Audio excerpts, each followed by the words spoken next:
এই সূরাগুলো কোরআনের একেবারে ক্ষুদ্র ক্ষুদ্রতম সূরা, কিন্তু সূরা যতই ছোট হোক এর মর্ম, এর অর্থ, এর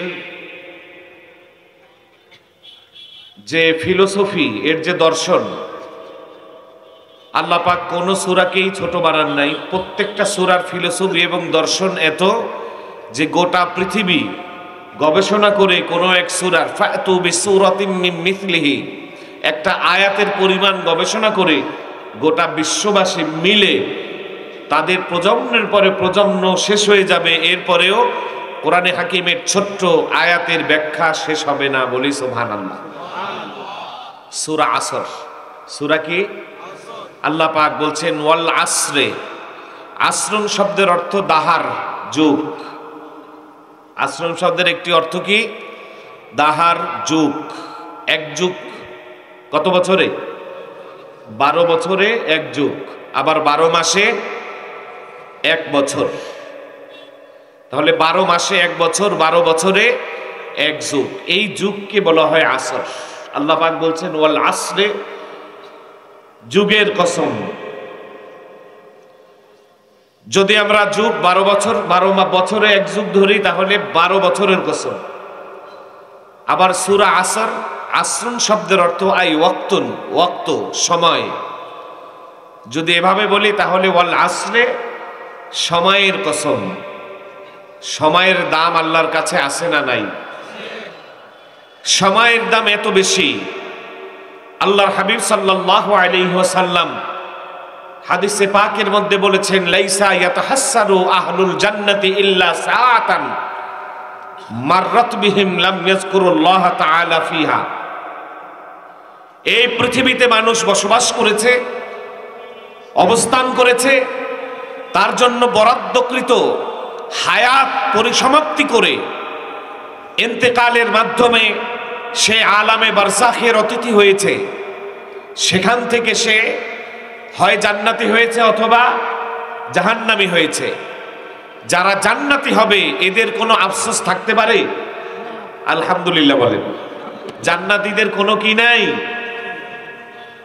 আল্লাহ পাক বলেছেন ওয়ালাকুম ফিহা মা তাশতাহি আনফুসুকুম ওয়ালাকুম ফিহা মা তাদদাউন। তোমরা যেটা তোমাদের রুচিতে নেই, তোমার মনে ধরে, তোমাদের রুচিতে ধরে, এরকম যত বস্তু আছে সবকিছু আ'আদাল্লাহু লাহুমুল জান্নাত, জান্নাতে আল্লাহ প্রস্তুত করে রেখেছেন। সুবহানাল্লাহ। যেখানে চাওয়ার আগেই পাওয়া যায় সেখানে কোনো আফসোস থাকার কথা না। আল্লাহর হাবিব সাল্লাল্লাহু আলাইহি সাল্লাম বলেন ও দুনিয়ার মানুষেরা, জান্নাতের মধ্যে জান্নাতীদের কোনো আফসোস থাকবে না, তবে তারা একটা জিনিসের আফসোস করবে। সুবহানাল্লাহ। কিসের আফসোস করবে? আর ওই জিনিসটা হলো সময়। সুবহানাল্লাহ বললেন না? একটা সময়ের আফসোস করবে। এই সময়টা কখন? বলে লাম ইয়াযকুরুল্লাহ তাআলা ফিহা, যেই সময় সে পৃথিবীতে তার জন্য বরাদ্দকৃত সময় ছিল আর এই সময়কে সে অতিবাহিত করেছে, কিন্তু ওই সময় সে আল্লাহ পাকের জিকির করে নাই। এই কেটে যাওয়া বরাদ্দকৃত কাটানো সময়টা নিয়ে জান্নাতের মধ্যে খোদ জান্নাতীরা আফসোস করতে থাকবে। সুবহানাল্লাহ। হায় যদি এই সময়টাও আমি আল্লাহ পাকের জিকিরে কাটাতাম তাহলে আমি আরেকটু আপার লেভেলের জান্নাত পেতাম। সুবহানাল্লাহ। তাহলে সময়ের আফসোস জান্নাতেও আছে। এতে বোঝা যায় সময়ের দাম আল্লাহর কাছে কম না বেশি। আর সময়ের আর এক মুরাদেফ, সমকক্ষ শব্দ, সমর্থবোধক শব্দ হলো আসর। ওয়াল আসরে, সময়ের কসম। তাহলে সময়ের কত দাম যে এই সময়ের জন্য একজন ব্যক্তি আল্লাহর জান্নাত পাওয়ার পরেও তার আফসোস থেকে যায়। সুবহানাল্লাহ। আল্লাহর নবী, বিশ্ব নবী, মানবতার নবী, মানব দানবের নবী, জিন ইনসানের নবী, সাদা কালোর নবী, আরব আজমের নবী, রহমাতের নবী, দয়ার নবী, মায়ার নবী আল্লাহর হাবিব সাল্লাল্লাহু আলাইহি সাল্লাম ইন্তেকাল হয়ে দুনিয়া থেকে চলে যাবেন। ঠিক 6 মাস আগে হযরতে মুআজ ইবনে জাবাল রাদিয়াল্লাহু তাআলা আনহুকে বিদায় দেয়।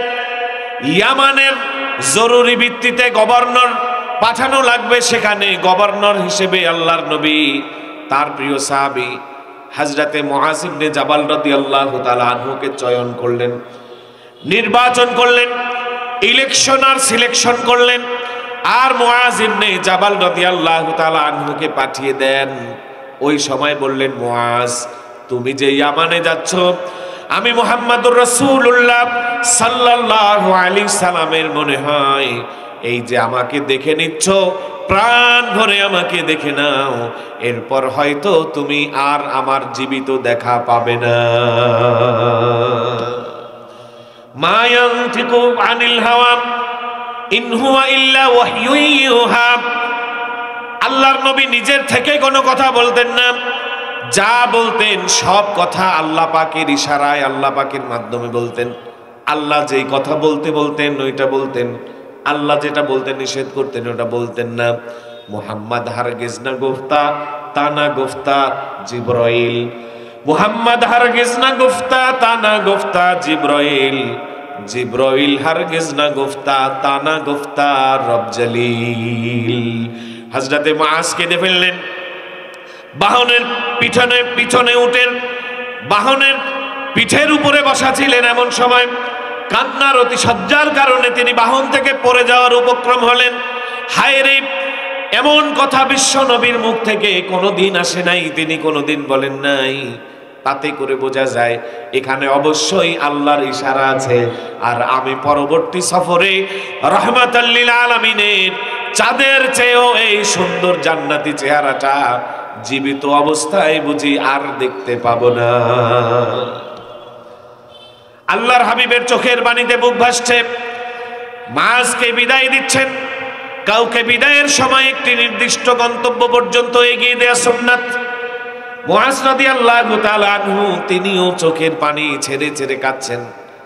হযরতে মুআজকে আল্লাহর নবী শান্ত দিলেন, মুআজ কেঁদো না, আল্লাহ তাআলার বরাদ্দকৃত হায়াত নিয়ে আমাদের যেতে হবে। ইদা জা আজালুহুম, যখন এই সময় পূর্ণতা পেয়ে যাবে, বরাদ্দকৃত সময় শেষ হয়ে যাবে, লা ইস্তাখিরুনা সাআতাও ওয়া লা ইস্তাকদিমুন, একটা চুল পরিমাণ ডানেও যাবে না, বামেও যাবে না, সামনেও যাবে না, পিছনেও যাবে না, সাথে সাথে ডাক আসলেই চলে যেতে হবে, ঠিক কিনা? হযরত মুআজ বললেন, ইয়া রাসূলুল্লাহ, ইয়া হাবিবাল্লাহ, তাহলে আমি কিভাবে বাঁচব? আমাকে এমন একটা আমল দিন যে আমলটা হবে অতি গুরুত্বপূর্ণ, অতি মূল্যবান। আল্লাহর নবী সাল্লাল্লাহু আলাইহি সাল্লাম এবার মুআজ ইবনে জাবালকে আমল দেয়। ও মুআজ ইবনে জাবাল, আচ্ছা তুমি আমল চেয়েছো, তোমাকে আমি একটা নসিহত করলাম। এই যে নসিহত করে যাচ্ছি, এই নসিহত তুমি সারা জীবন মনে রাখবে। বলে, নসিহতটা কি ইয়া রাসূলুল্লাহ? বলে, মুআজ রে, ও মুআজ, আমার নসিহত হলো এমন সময় যেন তোমার আজরাইলের সাথে সাক্ষাৎ হয়, যে আজরাইল তোমার কাছে এসেও যেন দেখে তোমার জবানটা আল্লাহর জিকিরে ভিজে রয়েছে। তার মানে কয় মিনিট জিকির করলে জবান ভিজে থাকে? আজরাইল কি ফোন দিয়ে আসবে? কাউকে ফোন দিয়ে আসবে? এই দেওয়ানবাগের পীর সাহেব, আপনার রুহ কবজ করব, সময় আছে? আট্টশির বেলায় মনে হয় আছে। আমগেরামে পীর সাহেব, এইগুলার নাম নিলাম কেন? এগুলা তো খানদানি পীর। এগুলা কি পীর? এক ধরনের পীর আছে, এরা সাধারণ জনগণকে আল্লাহ চিনায়। বলেন, সাধারণ জনগণকে আল্লাহ চিনায়। আর আরেক ধরনের পীর হলো সাধারণ জনগণকে ধোঁকা দিয়া টাকা পয়সা চিনায়, ঠিক কিনা? আল্লাহ তাআলা ভণ্ড পীর থেকে আমাদেরকে হেফাজত করুক বলি আমিন। তার অর্থ হলো 24 ঘন্টা আল্লাহর জিকির করতে হবে। আল্লাহ রাব্বুল আলামিন বলেছেন, ওয়াসাব্বিহু বুকরাতা ওয়া আসিলা, ইয়া আইয়ুহাল্লাযীনা আমানু যকুরুল্লাহা যিকরান কাসীরা ওয়াসাব্বিহুহু বুকরাতা ওয়া আসিলা। হে দুনিয়ার মানুষেরা, বেশি বেশি জিকির করব কার? তাসবিহ পড়ব কার? সকাল এবং সন্ধ্যায়। সুবহানাল্লাহ। এখন সকালে কিছুক্ষণ জিকির করব, সন্ধ্যায় কিছুক্ষণ জিকির করব, তাহলে জিকিরের হক আদায় হয়ে যাবে? বুকরাতাও ওয়া আসিলা। এবার বুকরা কাকে বলে আর আসিল কাকে বলে? বুকরা শব্দের অর্থ সকাল, কিন্তু সকালের ওই সময়ের পরিসমাপ্তি কখন হয় আর শুরু কখন হয়? বলে যখন সুবহে সাদিক শুরু হয়, অর্থাৎ সেহেরি খাওয়ার সময় শেষ, ওই সময় থেকে নিয়ে জোহরের আগ পর্যন্ত যেই ওক্ত, এটাকে বলে বুকরা, সকাল। আর জোহরের ওক্ত শুরু হওয়া থেকে পরবর্তী সুবহে সাদিক পর্যন্ত যে সময়, এটাকে বলে আসিল, সন্ধ্যা। তাহলে সকাল সন্ধ্যা মানে শুধু সকাল আর সন্ধ্যা, না সারাদিন সারা রাত? এই জন্য সবসময় জিকির করব কার? এই জিকির না করা সময় নিয়ে মানুষ আফসোস করবে কোথায় গিয়েও। ওয়াল আসর, আল্লাহ তাআলা এই জন্য সময়ের কসম খেলেন। এই সময় আবার 3 ভাগে বিভক্ত। সময় কয় ভাগে বিভক্ত? সময় হচ্ছে 3 ভাগে বিভক্ত। 1 নাম্বার হলো মাজি, পাস্ট, অতীতকাল। 2 নাম্বার হলো বর্তমান, প্রেজেন্ট, বর্তমানকাল, হাল। 3 নাম্বার হলো মুস্তাকবিল, ভবিষ্যৎকাল, ফিউচার। সময়, আল্লাহ সময়ের কসম খেয়েছেন। আমাদের কাছে এই সময় আবার 3 ভাগে বিভক্ত। একটা হলো অতীত, একটা হলো বর্তমান, একটা হলো ভবিষ্যৎ। আর আল্লাহর কাছে সবটা কাল হলো বর্তমান কাল। তার কারণ মানুষ অতীতকালে সিদ্ধান্ত নিতে গিয়ে ভুল করে, অতীতকে মানুষ ভুলে যায়, বর্তমানে সিদ্ধান্ত নিতে গিয়ে ভুল করে, আর ভবিষ্যৎকালে মানুষ কিছুই জানেই না। ভবিষ্যৎ সম্পর্কে কিছু জানে? একমাত্র জানেন কে? লা ইয়ালামুল গায়বা ইল্লাল্লাহ। মাফাতিহুল গায়বি খামসা লা ইয়ালামুহুন্না ইল্লাল্লাহ। গায়বের চাবিকাঠি একমাত্র কে জানেন? আল্লাহ পাক ছাড়া আর কেউ জানে? ভাইরা আমার, এই যে সময়, তাহলে আসরের একটা অর্থ হলো যুগ, দাহার 12 বছর। আসরের এক অর্থ 12 মাস। আবার আসরের একটা অর্থ হলো সময়। আবার আসরের একটা অর্থ হলো নির্দিষ্ট এক ওয়াক্তের নামাজ। সুবহানাল্লাহ। নামাজ কয় রাকাত? কয় ওয়াক্ত? ফজর, জোহর, এরপরে কি?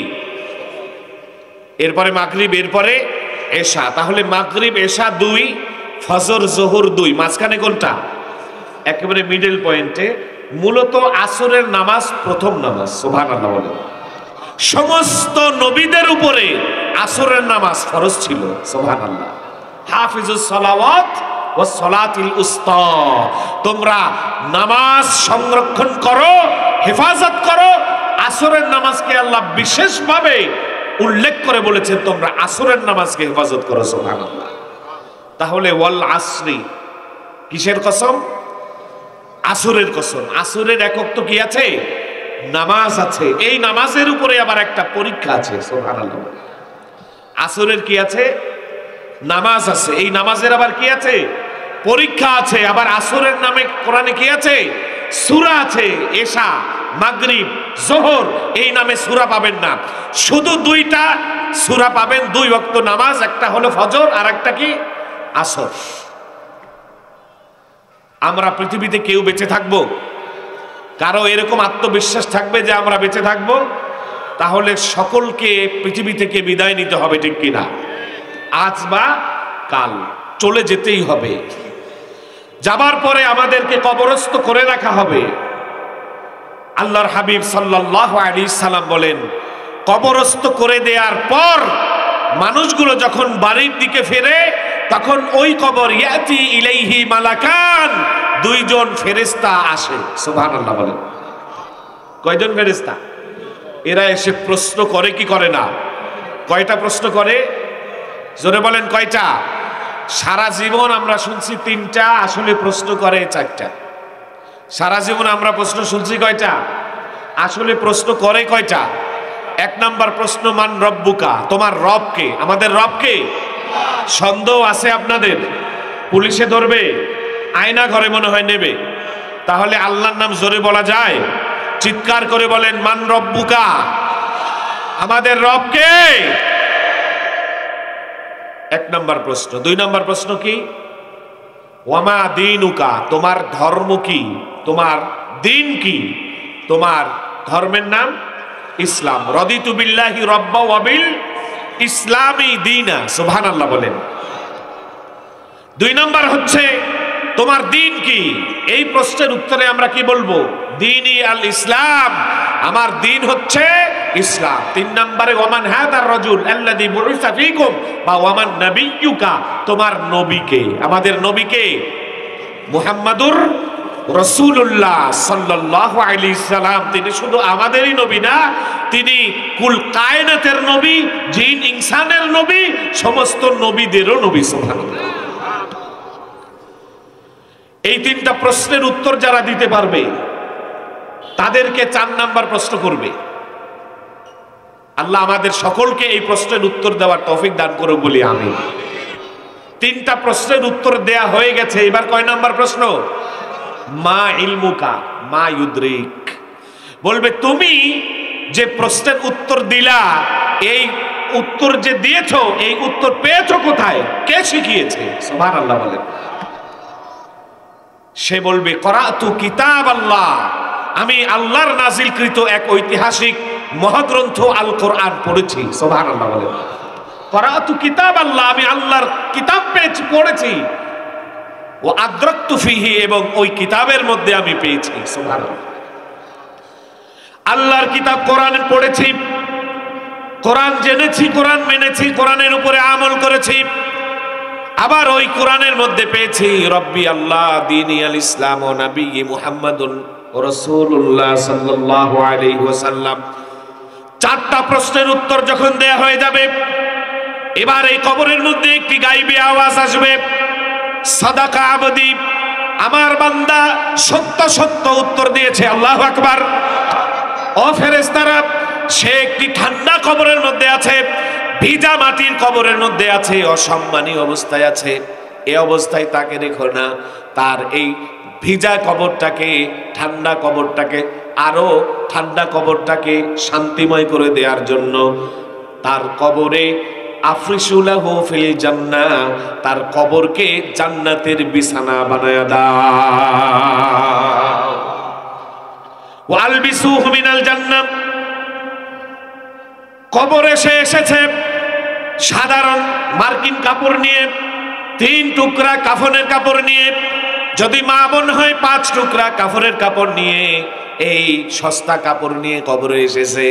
কবর তো এখন আর কবর নাই, কবর জান্নাত হয়ে গেছে। জান্নাতের মধ্যে জান্নাতীরা দুনিয়ার সাধারণ কাপড় পরে বসবাস করতে পারে না, তার কাপড় চেঞ্জ করো। ওয়া আলবিসুহু মিনাল জান্নাহ, জান্নাত থেকে এখনই পোশাক বের করে এনে তার গায়ে জান্নাতি পোশাক পরাইয়া দাও। ওয়াফতাহু লাহু বাবান ইলাল জান্নাহ, জান্নাত বরাবর একটা দরজা খুলে রাখো। ওই দরজার যে করিডোর, ওই দরজা দিয়ে জান্নাতি সুঘ্রাণ, সুবাতাস, জান্নাতের আরাম আয়েশ, জান্নাতের আবহাওয়া আসতে পারে, এরকম একটা সুড়ঙ্গ করে দাও। আর এই সুড়ঙ্গের এক মাথা হবে আল্লাহর জান্নাত, আর এক মাথা হবে তার কবর। এরপর তাকে জান্নাতের ঘুম পাড়ায়া রাখো। এবার ওই ফেরেশতারা তাকে বলে তুমি ঘুমাও, কানাউমাতিল আরুস, নতুন শ্বশুর বাড়িতে বর যেমন ঘুমিয়ে থাকলে তাকে কেহ ডাক দিতে যায় না, তার মন যখন চায় তখন উঠবে, এরকম ভাবে নবদুলহানের মতো ঘুমিয়ে থাকো। আল্লাহ তৌফিক দান করুক বলি আমিন। আল্লাহ আমাদের সকলকে ওই ঘুম দান করুক বলি আমিন। কি বখিল, চান না আপনারা এই ঘুম? আরো জোরে বলেন না আল্লাহুম্মা আমিন। এই যে কবরের প্রশ্ন, এখানেও সূরা আসরের প্রশ্ন আছে। সুবহানাল্লাহ। আলোচ্য সূরার নাম মনে আছে? সূরাতুল আসর। এই যে 4টি প্রশ্ন, শর্ত সাপেক্ষ যদি 3 প্রশ্ন বলেন, ঘুরিয়ে পেঁচিয়ে বলা যায়, 4ও বলা যায়, এটা কোনো দোষ না। একভাবে নিলে 3টাই, আর একভাবে নিলে কি 4টা। এই 3 প্রশ্নের আগেও নামাজিকে আসরের নামাজের প্রশ্ন আছে। সুবহানাল্লাহ। যখন নামাজিকে কবরস্থ করে দেয়া হয়, কবর দিয়ে রেখে চলে আসে, সে যখন ইন্তেকাল করে তার রূহটাকে ফেরেশতারা সদলবল এসে তারা সাদর সম্ভাষণ জানিয়ে মারহাবা জানিয়ে সমাদর করে মিছিল দিয়ে প্রথম আকাশ, দ্বিতীয় আকাশ, তৃতীয় আকাশ, চতুর্থ আকাশ, পঞ্চম আকাশ, ষষ্ঠ আকাশ, সপ্ত আকাশ, সিদরাতুল মুনতাহা, বাইতুল মামুর পার হয়ে ইল্লিন নামক একটি গেস্ট রুম আছে, রেস্ট রুম আছে, সার্কিট হাউস আছে। ওই সার্কিট হাউসে এই ব্যক্তির রূহকে নিয়ে যাওয়া হয়। সুবহানাল্লাহ। মেহমানকে মেহমানদারি করানোর জন্য সেখানে ট্রানজিট দেওয়া হয়। এখানে আপনি লাশকে সামনে নিয়ে কাঁদছেন, হাসছেন, আপনি রোনাজারি করছেন, বিভিন্ন দরবার করছেন, কিন্তু সে যদি মুমিন হয়ে থাকে, নামাজি হয়ে থাকে, ইমানদার হয়ে থাকে, নেককার হয়ে থাকে, আল্লাহর খাস বান্দা হয়ে থাকে, সে তখন জান্নাতের ওই যে ইল্লিন নামক জায়গায় রেস্টে আছে। সুবহানাল্লাহ বলেন। আল্লাহ ইল্লিনে সবার নাম লিখে দিক বলি আমিন। ওইখানে রেজুলেশন পেপার আছে, খাতা আছে। সেই রেজুলেশন পেপারে আপনার আমার নামে জান্নাত বরাদ্দ হয়। সুবহানাল্লাহ বলেন। নাম রেজুলেশন করা হয়, বরাদ্দ হয়ে যায়। বরাদ্দ হয়ে ওই জায়গায় ইল্লিনের মধ্যে রুহু রেস্ট করতে থাকে, আরাম করতে থাকে, আর তার থেকে সুগন্ধ বের হতে থাকে। প্রত্যেকটা আসমান সুগন্ধযুক্ত হয়ে যায়, জমিন সুগন্ধযুক্ত হয়ে যায়। মানুষেরা সাদর সম্ভাষণ দেয়, মোবারকবাদ দেয়, প্রীতীয় শুভেচ্ছা দেয়। ফেরেশতারা তাকে মোবারকবাদ দেয়, প্রীতীয় শুভেচ্ছা দেয়। এইভাবে তাকে রাজকীয় আতিথেয়তায় বিভূষিত করে রাখে। ওই জায়গায় সে অবস্থান করতে থাকে। এরপরে তার জানাজার নামাজ হয়ে যায়। নামাজ শেষ হয়ে যায়, চার বেহারার পালকিতে করে কবরস্থ করার জন্য নিয়ে যাওয়া হয়। এখানেও চলে যাওয়া হয়। যখন তাকে উত্তর দক্ষিণ করে কেবলামুখী করে রেখে লোকগুলো উঠে চলে আসে, আল্লাহ তাআলা এবার ওই অন্ধকার কবরের মধ্যে ইল্লিন থেকে তার রূহকে ফিরাইয়া দেয়। ফিরানোর সাথে সাথে এখন তো আবার তাজা। কিছুক্ষণের জন্য কি হয়েছিল, ইন্তেকাল হয়েছিল, আবার ফিরিয়ে দিয়েছে। এখন কি হয়ে গেছে, তাজা হয়ে গেছে। যখন চোখ খোলে সে অনেক কিছু ভুলে গেছে, কিন্তু নামাজের কথা ভুলে নাই। সুবহানাল্লাহ। নামাজ বছরে একক তো পড়ে না, এরা মনে হয় নামাজকে মনে রাখতে পারবে। কথা কন না কেন? যারা নামাজি রুহু ফিরলেই তারা দেখে যে কবর আলো অন্ধকারে মিশ্রিত একটা সময় কাটাচ্ছে। অন্ধকারও না, আলো না, এরকম একটা পরিবেশ কবরের মধ্যে সে দেখতে পায়। কবর থেকে সে আসমানের দিকে তাকিয়ে বাঁশ, মাটি, খুঁটি এগুলো দেখে না, সে আসমান দেখে। সুবহানাল্লাহ।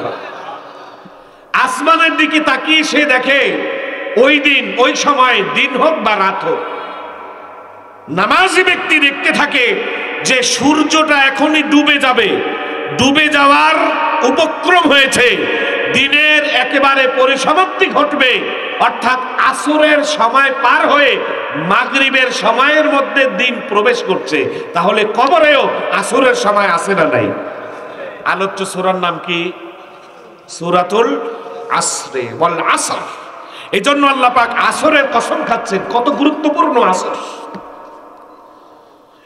এবার যখন দেখে আসরের সময় একেবারে সায়ান্নে চলে এসেছে, এখনই আসরের সময় পার হয়ে যাবে, ওই সময় তাকে কে যেন মনে করিয়ে দেয় যে আজকে আসরের নামাজ কি তুমি পড়েছ?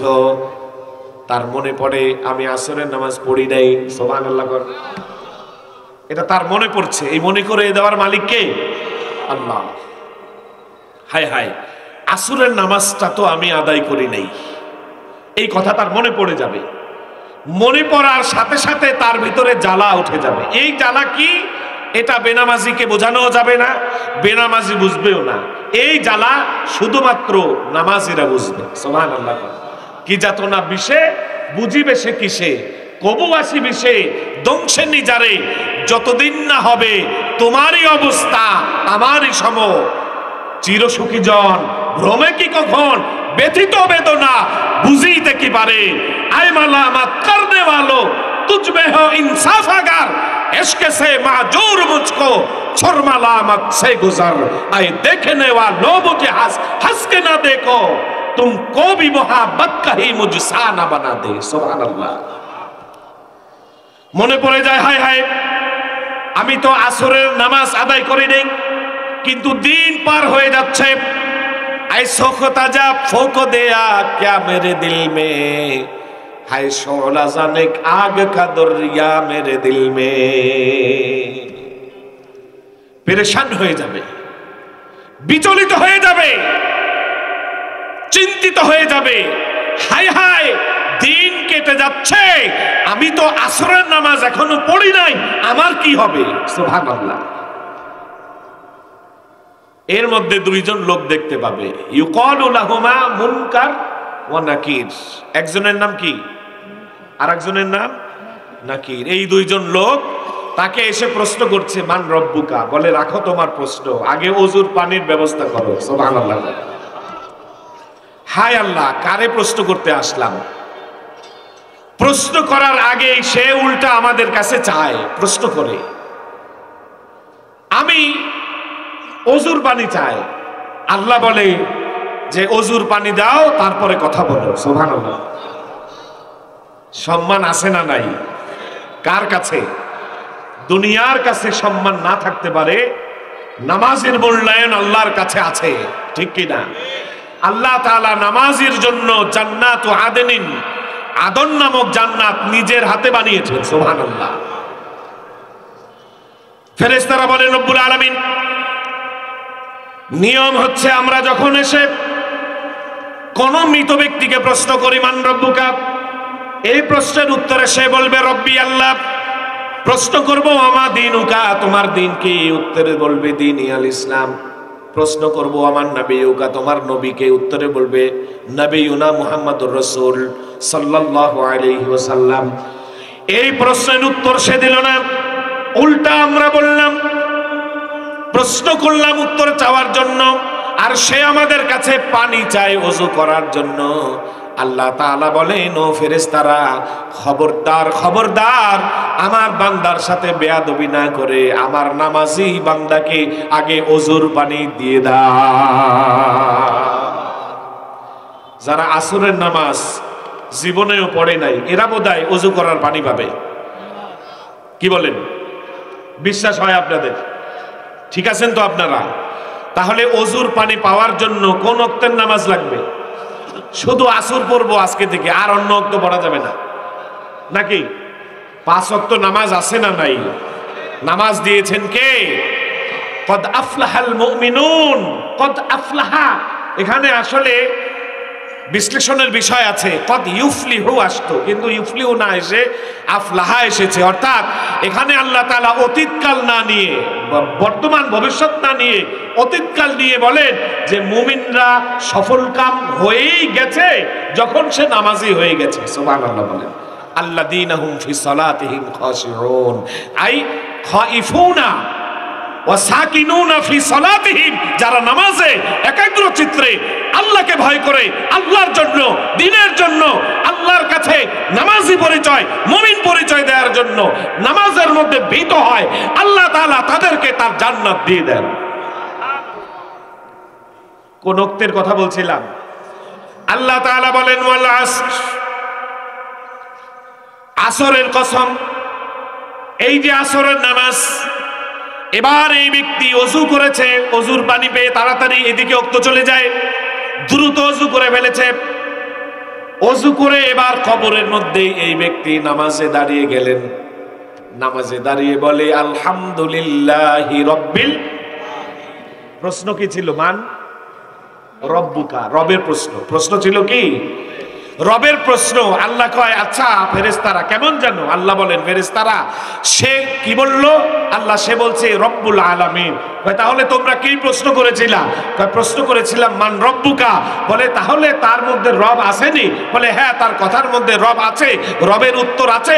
আচ্ছা, কবরে এসেও যেই ব্যক্তি রবকে বলে না, তাকে কি প্রশ্ন করবা? সুবহানাল্লাহ বলে,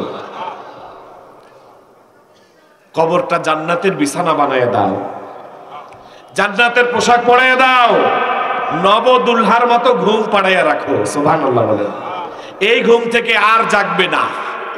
জাগনা হে জাগলো আফলাকে কি সায়ে তলে, কিয়ামত তক সোয়া करोगे খাক কে ছায়া তলে। এই যে কবরে যে ঘুমালো, এই ঘুম হাসরের ময়দান পর্যন্ত। সুবহানাল্লাহ। দারে ফানি কি সাজাওয়াত পর না যা।